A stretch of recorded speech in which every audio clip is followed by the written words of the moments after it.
Good evening, everybody. Welcome to segment 7 of Vintage Motocross Q&A. I'm your host, Joe Abadi.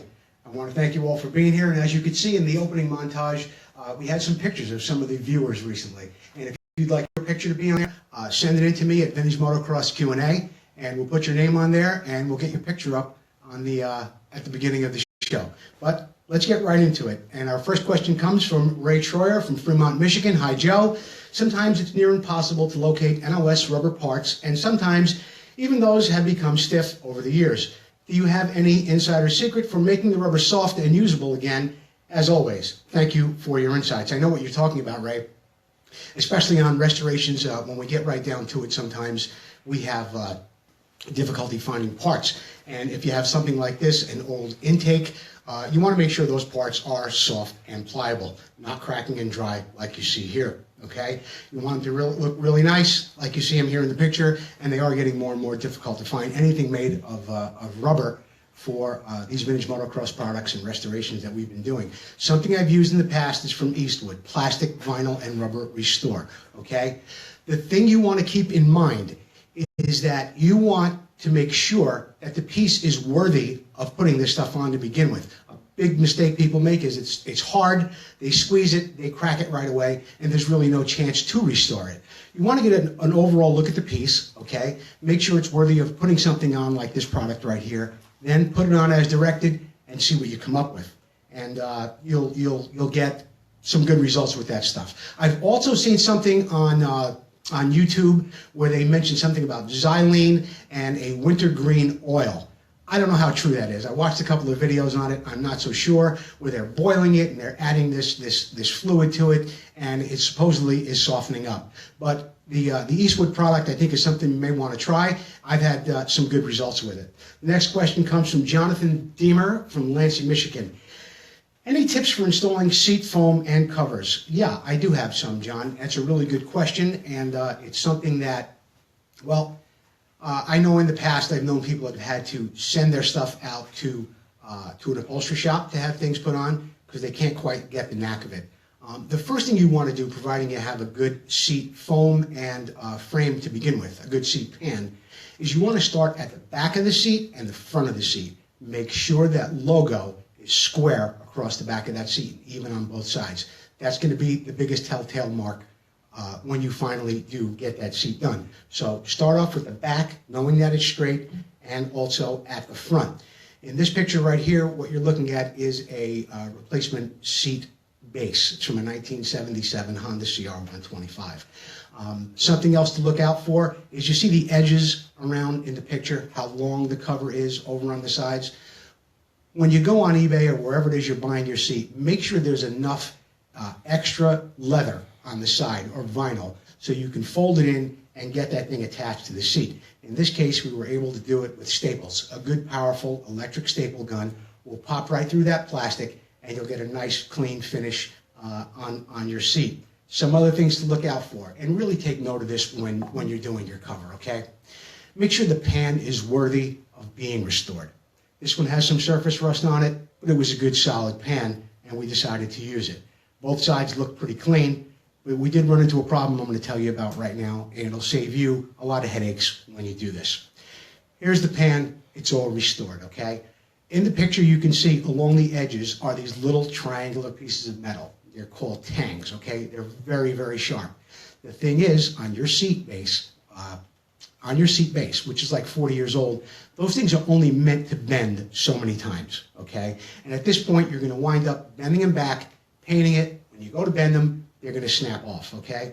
When they do snap off, what I've done is I've used rivets, okay? Because you've got this beautiful pan now. It's pretty solid, but you have no way really to attach your foam and your seat cover to it. Oh, while I'm looking at this picture, okay? You want to make sure your seat foam is sturdy on the seat pan before you begin, okay? Those indentations in that steel, those aren't there just to look pretty, okay? They're there to hold your foam in place so it doesn't shift from side to side and back and forth when you're putting your seat cover over that foam. What you want to do is put some spray adhesive on your foam and on the base. Make sure it's stuck on there really well before you begin to try and put the cover on. Also, a good seat foam is imperative, okay? A lot of guys use their old seat foam. Sometimes they're good, but when they're not, you're going to wind up with a problem. Sometimes along the edges, the foam gets old, it dry rots, it falls off, or you may have a divot on the top from where the old seat cover may have ripped. Get a quality seat foam if you're going to do this job, because once you put that brand spanking new cover on there and you get it nice and tight, you're going to see every mark that's in that foam. So make sure you do that, okay? As I was explaining a little bit earlier, you got your foam, you put it on your base, now you want to put your cover on, but you want to make sure you get it on there good and tight, okay? And again, I stress, attach it at the front, attach it at the back, make sure that logo is square on the back of the seat. In this case right here, those little triangular tangs broke off on me. I was able to salvage a few, as you could see at the back of the cover. But the rest of it, they weren't very good. What I did was I used rivets, okay, pop rivets. And what you want to do is you want to get a rivet, not too big, maybe 3/16, something like that. But you want to buy the aluminum. Washers that go on to make that rivet a little bit bigger. You also want to mark that pan, okay, when you drill it, where you're going to drill the holes. Do not drill through the leather when you're going to drill the pan. Your drill's going to slow down, or it's going to go in reverse, something's going to happen, and you're going to rip that cover, and you're going to be very upset. So, mark it, drill those holes, and then where the holes are, either with an ice pick, a nail, anything sharp like that, even with the rivet itself, you could pop it right through that hole and get it where you want it to be. In the end, you get a real nice seat cover like you see right here. It'll be tight, and you'll be real happy with it. Buy a quality cover, buy foam. Don't cut corners on this, because when you do, you're throwing good money after bad, okay? You got a nice cover, the foam's not so nice, it doesn't look so good. So, and if you buy a cheap cover, well, then you may not have enough material on the sides to seal it up, to make it nice and tight, and give you a good quality job. Next question comes from Dennis Cox from Austin, Texas. Who was your favorite racer and tuner back in the day, and why? There's a poster we're all familiar with. There's almost everybody from back in the day in that picture. Let me take a sip here, and I'll be right back with you. There wasn't anybody I disliked in motocross back in '74 when I first got into it. I mean, everybody was great. You went to a race, you saw all your stars there, and they were all receptive if you had the ability to get with them in the pits and talk to them later. So there really isn't anybody that stuck out to me when I first got there in '74. But it didn't take long before I realized there were some people that you do take a liking to. And I think this is something we all have gone through as vintage motocross guys today, or when we were teenagers back in the '70s. For some reason, there's always somebody you attach to, okay? In this case, like Tony DeStefano. I liked him because he was an Italian kid from Pennsylvania. He was 18 years old. He's driving around to nationals, and he's kicking butt out there on a CZ. He's not even a sponsored rider, and he won a national championship on that bike. So you latch on to these people for different reasons. Maybe it's a guy like Jimmy Weinert, who happened to live about 50 miles from me. He was from Middletown, New York. I like Jimmy. He rode a Yamaha there for a while, and I always liked him. Jim Pomeroy. My first memory of Jim Pomeroy was, it's actually shortly after the date in this picture, which is actually September 15th, 1974. Around October of '74, the Trans Am came to Unadilla, New York. And that was the first professional race I'd ever gone to. Jimmy was just crossing over the road into the camping area. Somebody called him over, and there's Jimmy Pomeroy. He comes over, sits down with us, has a beer. Not me. I was only 14. I wasn't drinking beer. But with the other guys, Jim Pomeroy sat there and talked to us for a while, and he just seemed like, he was just one of the guys. Brad Lackey, I'm good friends with Brad Lackey. My wife and I are very close with Lori and Brad. And I also remember, that day, so many people were talking about Roger DeCoster, and it was also a year that Heikki Mikkola and Roger were battling for a championship, and they started to talk about the American guy who was just starting to race GPs. That was, of course, Brad Lackey, who went on to become a world champion in 1982. So for different reasons, I think we all latch on to different people. Another local favorite of mine, one of the first amateur races I went to, I think it was at Mount Cathalia in Ellenville, New York, was Pat Maroney. I had never seen anybody ride like Pat Maroney the first time I had gone to that race. He was nearing getting a professional license and being able to compete nationally. And I saw Pat, and it was just something mesmerizing. Again, he was from Newburgh. He didn't live too far away, and I always liked the way Pat rode. You know, a few years ago, he was the Legend Heroes honoree one day up at Unadilla. Pat, still a great guy. And it's nice that years later, as vintage motocross enthusiasts, we can get close to our heroes, guys like Marty Smith, Brad Lackey, and of course another great guy, Bill Urban. You can see them all in the pits at the Supercross and things like that. And we've become attached, and we've gotten a certain personal relationship with many of them now. You also asked me, Dennis, about tuners that I followed. I didn't follow many tuners back then. It was just a kid like many of us. You'd look in a magazine, you'd see FMF and DG and Miller Mano ads and things like that. Most of us couldn't afford the parts. But I didn't really follow tuners. But years later, especially when vintage motocross came about, I did have the opportunity to meet Harry Clem. And with the internet, you can read so many wonderful things. Harry, of course, a record holder at Bonneville, and so many other great things. If I were to have a motor built by anybody today, it'd be Harry Clem. He's been around as long as Premix, and I say that affectionately. Harry, I love you. Next question, Tom Dog, Broken Arrow, Oklahoma. Does powder coat on engines perform well, or should I use a standard high temp paint from a can? I would recommend you use high temp paint either from a can, or if you're going to have a body shop do it, they're going to have high heat paint mixed, okay? On all our restorations, we paint the engines. Something else you should know, maybe you've noticed this, maybe you haven't. When the paint wears through on your old bikes, or when you buy an old bike and it's on the original paint but it's worn, there's no prime underneath there, okay? They didn't prime things back then, not the hubs, not the engines, okay? So when you buy a high heat paint, okay, I would recommend that you either buy a high heat primer, or if you're not going to do that at all, use a high heat paint, don't use any prime at all.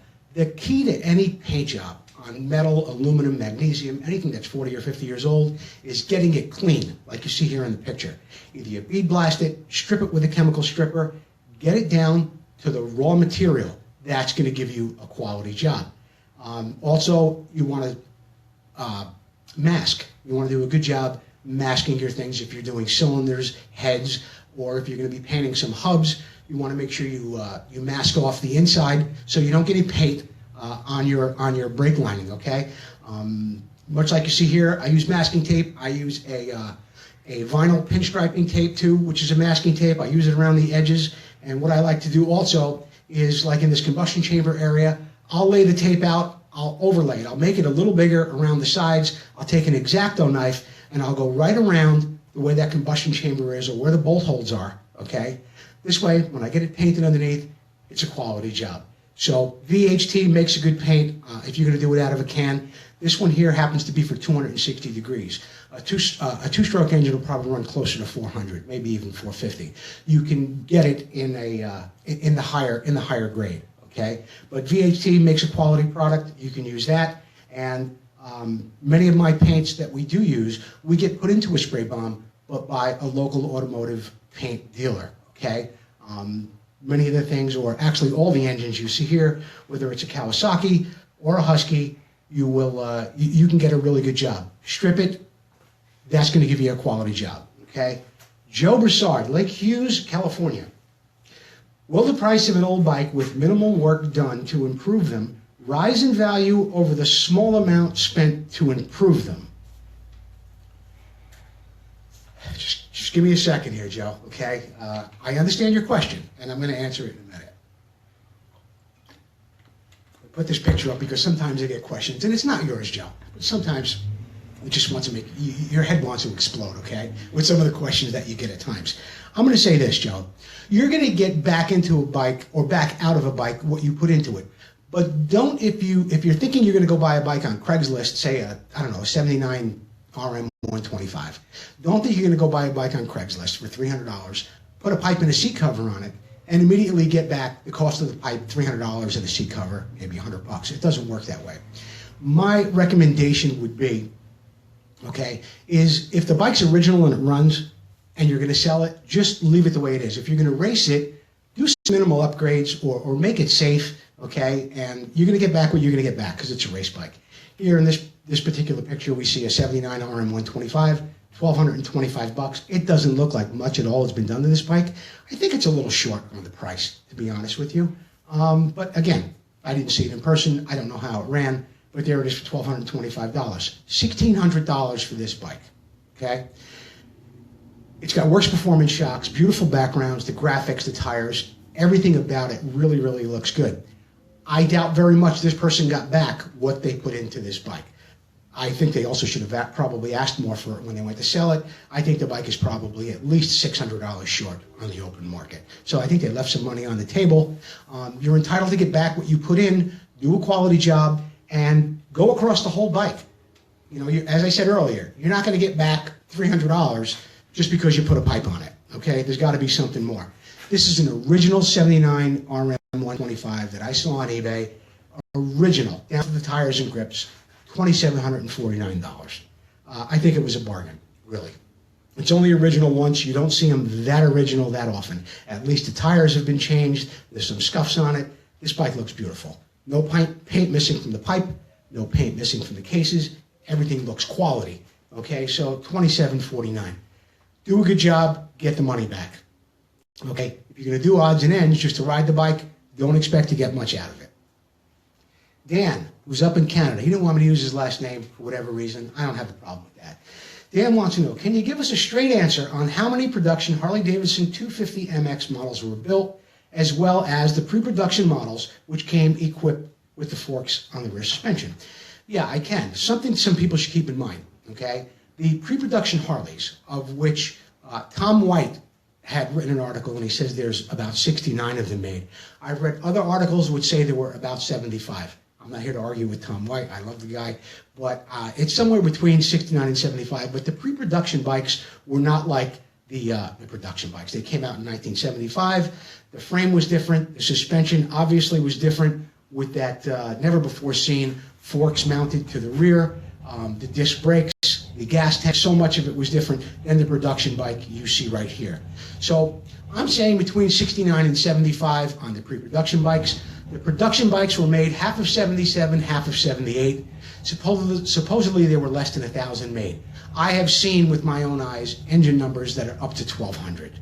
I think it's pretty safe to say that somewhere around 1,500 production bikes have been made for the Harleys. At one time I owned number 46 and 47. I've seen a variety of them over the years, and I think there's a few more, although they are still one of the rarest bikes that have ever been produced and are highly sought after. One of the best websites I've ever seen, because if you go on Google, you'll go to 10 different websites, you'll read 10 different stories. One of the best ones I've ever seen, msolisvintagemotorcycle.com. This guy specializes in all competition Harleys and has a lot of knowledge and a lot of information there about the Harley 250MX. So I would recommend everybody go to this page if you're really looking to find out more on the Harley. And I think those two bikes in the beginning actually did belong, or still do belong, to Tom White. And while I'm talking about Tom White, it was reported late last week in the LA Times and also on Facebook through Scott Heibrink that our friend Tom White is now battling cancer. Tom, of course, a legendary person in the industry, White Brothers, in the Motocross Hall of Fame, AMA Hall of Fame. He's at so many events and has gone through so much personally in his life, and now he's in quite a battle. So Tom, we love you, and we're going to keep you in our thoughts and prayers, and I would appreciate if everyone else here does the same. Was it worth it or not? It's another little segment we're going to add to the show, okay? I peruse eBay quite often, looking for prices of bikes, what they've sold for, what they didn't sell for. We even have a little page on Facebook. Actually, not so little, there's almost 10,000 members. It's called the Vintage Motocross Buyers and Sellers page. Was it worth it? It's just something I want to pop into the show every time we do it. I'm going to pick a bike, or in the future, maybe some of you would like to send in your bikes, and we can put it up there and discuss what it is worth. This past week, I found this 1975 Rupp 125 at a whopping sale price of $6,299. Well, was it worth it? The bike was absolutely impeccable. The cases were refinished beautifully. The graphics looked perfect. I mean, even the gas lines and things like that were all top-notch. The rubber on the Kickstarter and the shifter, all looked like quality stuff. The finish on everything was beyond amazing. Even when you look at the wheels and the forks, some people may say, well, the bike was over-restored. I get that. But when it comes to aluminum and polishing, it may look over-restored today. 2 years from now, that thing's going to look primo if you just keep up with it and just keep up with it a little bit. The bike was beautiful. I'm not so sure the shocks were right, but everything about this bike, everything else that I was able to see, looked absolutely amazing. So either in this video right now as you're commenting, or later on when you go on to the Vintage Motocross Q&A Facebook page, give us your thoughts. Was it worth it or wasn't it? There were only about 200 of these little rups ever made. I believe it was 200 125s. There were some 100 models too. But give us your thoughts. Let us know what you think. And was it worth it or not? That wraps up this edition for Vintage Motocross Q&A, Segment 7. If you want to see more, you can always go back and view this broadcast as well as our first 6 segments on our page. Okay? You can share it with friends, and you can send us questions in the future, and we'll get them on the show. And again, don't forget, send in your pictures of you racing or you with your vintage bike, and we'll put them on in the montage at the beginning of the show. I appreciate you all watching. We'll see you next time on Vintage Motocross Q&A.